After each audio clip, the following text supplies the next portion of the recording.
whoever,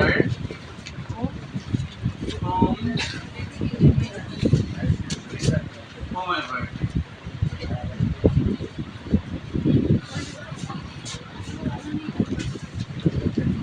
লিখো topic, তারপর কোথাও এভাবে হু বা whoever এর পরে বসে ভার্ব,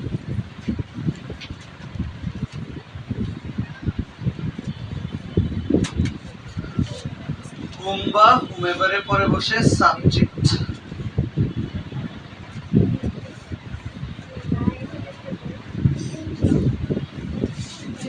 লিখো হু বা whoever এর পরে বসে ভার্ব। হ্যাঁ, কয়েকজন কি মনে বের করে দিতে হবে, আরেকবার যেন কোনো সাইড টক না শুনে ওইটা থেকে।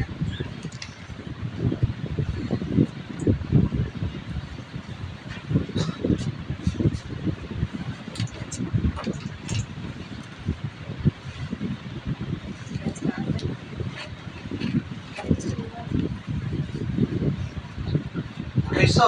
বলো হু অথবা whoever এর পরে কি বসে, আর whom অথবা whomever এর পরে সাবজেক্ট। বুঝা গেছে? আচ্ছা, এবার কখন হু বসবে, কখন হু এভার বসবে। যদি দেখো হু অথবা whoever এর আগে কোনো নাউন বা প্রোনাউনকে রেফারেন্স হিসেবে দেওয়া আছে বা নির্দিষ্ট করে বলা আছে, তাহলে বসবে হু। আর নির্দিষ্ট করে কোনো নাউন বা প্রোনাউন না দেওয়া থাকলে whoever। সো আগে কোনো, অন্য কথায় বলতে পারি, আগে নাউন বা প্রোনাউন দেওয়া থাকলে অ্যানসার করব হু, যদি না দেওয়া থাকে অ্যানসার করব হু এভার।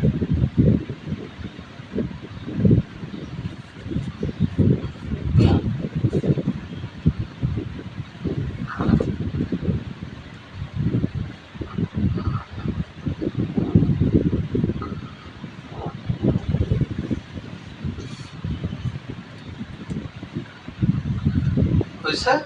শোনো, বলো আগে নাউন বা প্রোনাউন থাকলে অ্যানসার কি করব, আর না থাকলে whoever।